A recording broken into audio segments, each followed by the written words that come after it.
बोल कलाकार सीताराम। जब रावण को जाके बताया कि किंकर नाम के राक्षस सब मारे जा चुके हैं, जम्मू माली के अंगरक्षक मारे जा चुके हैं, अशोक वाटिका उजाड़ दी गई, रावण को बड़ा क्रोध आया।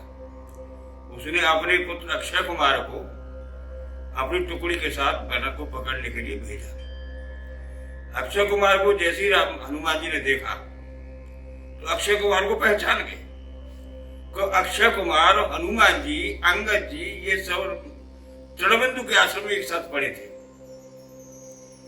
अक्षय कुमार को हनुमान जी मारते थे तो रोक दिया, तो अंगद मारने लगा। तो अंगद को श्राप दिया था तृणबिंदु ने कि जिस दिन अक्षय कुमार तुझे एक मुक्का मारेगा तेरा प्राण हो जाएगा। इसी वजह से अंगद लंका नहीं आना चाहते थे। ये बात याद करके हनुमान जी ने फौरन एक वृक्ष उखाड़ा और अक्षय कुमार को दे मारा। अक्षय कुमार के मारे जाने के बाद टुकड़ी भाग गई, कुछ मर गए, कुछ ने जाके रावण को फिर सुनाया कि अक्षय कुमार का देहांत हो गया, उनके साथ गई टुकड़ी का भी सर्वनाश हो गया है। रावण को विशेष क्रोध आया। उसने अपने पुत्र मेघनाद से कहा, तुम जाओ और बानर को जीवित पकड़ कर लाओ। मैं देखना चाहता हूं उस बानर को जिसने मेरे पुत्र अक्षय कुमार को मारा है। मेघनाद अपनी 7 टुकड़ी को लेकर के बड़े क्रोध में अशोक वाटिका आता है। हनुमान जी ने दूर से देखा कि दूसरा कोई महावीर आ रहा है। उन्होंने एक विशाल वृक्ष को उखाड़ लिया और आते ही मेघनाद के रथ पर दे मारा। रथ टूट जाता है, मेघनाद उछल के बच जाता है तो दोनों तरफ से घमासान होने लगता है। एक जैसे 2 हाथी मस्त आपस में झगड़ा कर रहे हैं, इस प्रकार से दोनों योद्धा एक दूसरे पर बढ़ जाते हैं। हनुमान जी एक मुष्टिका मेघनाद के छाती पर मारते हैं, मेघनाद मूर्छित होकर गिर जाता है। हनुमान जी वृक्ष पर जाकर किलकिलाकर हंसने लगते हैं। मेघनाद की जब मूर्छा जागी तो विचार करने लगा कि बानर बलवान है, ये मुझे मार सकता है। यह विचार करके उन्होंने अपने ब्रह्म फांस को हनुमान जी पर फेंका। हनुमान जी ने विचार किया कि ब्रह्मा का ब्रह्म फांस यदि मैंने इसमें मैंने स्वागत नहीं किया तो ब्रह्मा की मर्यादा टूट जाएगी। हालांकि हनुमान जी को ब्रह्म फांस से मुक्त रहने का वरदान प्राप्त था, तो सभी देवताओं ने बचपन में हनुमान जी को वरदान दे दिए थे। लेकिन क्योंकि हनुमान जी तो इस बहाने उस रावण के जाकर के शक्ति का पहचान करना चाहते थे, देखना चाहते थे, इसलिए जानबूझ के ब्रह्मपाश में बंधे हुए दिखाई देने लगे। हनुमान जी की को बंधा हुआ देखा तो सभी लेकर मेघनाद दरबार को चल देता है। नगर के लोगों ने बानरों को बंधा हुआ सुना, सभी तमाशा देखने के लिए दरबार में आते। हनुमान जी निर्भय होकर जैसे गरुड़ का पुत्र नागों में घुसता है, इसी प्रकार से हनुमान जी दरबार में प्रवेश करते। हनुमान जी ने विचित्र घटना देखी। काला पहाड़ जैसे चलती आंख है, मसाल जैसी बहुत बड़ी आंख थी रावण की, और चारों उन्होंने नवग्रहों को, दिग्पालों को हाथ जोड़े, सर झुकाए, रावण की ओर देखा कि सब देख रहे हैं कि रावण की आज्ञा का पालन करने के लिए तैयार है कि भौ का भ्रकुट मिला संध्यावे जी, जैसे कहा जाता है कि भ्रकुटी के इशारे पर नाचने वाले देवता वहां बंदी गृह में बंधे पड़े। हनुमान जी ने मन ही मन सबको प्रणाम किया और निर्भय होकर रावण के सामने पहुंच जाते हैं। रावण देख करके कहने लगा, अरे तू बिल्कुल निर्भय नजर आता है, तुझे कोई भी शंका नहीं, को तुझे कोई भयभीत नहीं। तेने मेरे पुत्र को मार डाला तो कपय मिलो को दशाना ने पैसा कह दूंगा सुतबद सुरत की पुन उपजा हृदय विषाद। रावण ने अपने पुत्र अक्षय कुमार की मृत्यु की याद आई तो बड़ी दुर्भाग्य बुरे वचन हनुमान जी से कहने लगा। वो कहने लगा, तूने कैसे वन को उजाड़ डाला, तेरे मेरे पुत्र को मार डाला, फिर भी तू असंग खड़ा है, तुझे कोई भयभीत नहीं। तेने किस अपराध के कारण निशाचरों को मारा है, तुझे अपने प्राणों का कोई भय दिखाई नहीं दे रहा। हनुमान जी निर्भीक होकर कहने लगे, सुन वानर ब्रह्मांड निकाया, पाए जास बल विरचित माया।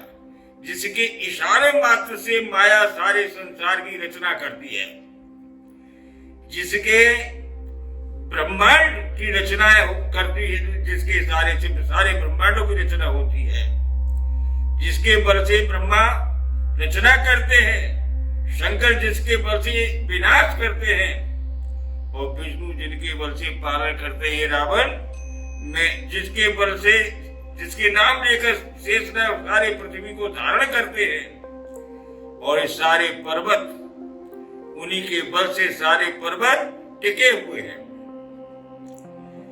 जो अनेकों रूप धारण करके तेरे जैसे मूर्खों को सिखाने के लिए इस पृथ्वी पर आते हैं और धर्म की स्थापना करते हैं, निशाचरों का वध करते हैं। जिसने तेरे सामने रहते हुए सभी राजाओं का मान मर्दन करके जनकपुर में धनुष तोड़ा था, मैं उन्हीं राम का सेवक हूं जिन्होंने त्रिशरा और खरदूषण को मारा है।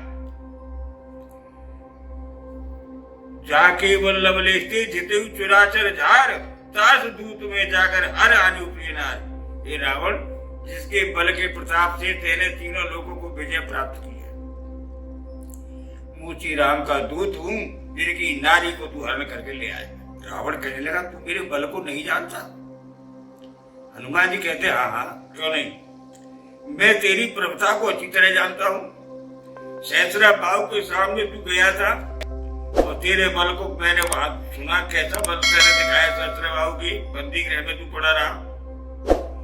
महाराजा बाली के यहाँ तू गया था, वो भी मैंने कथा सुनी है कि 6 महीने कैसे उनकी काट में पड़ा रहा।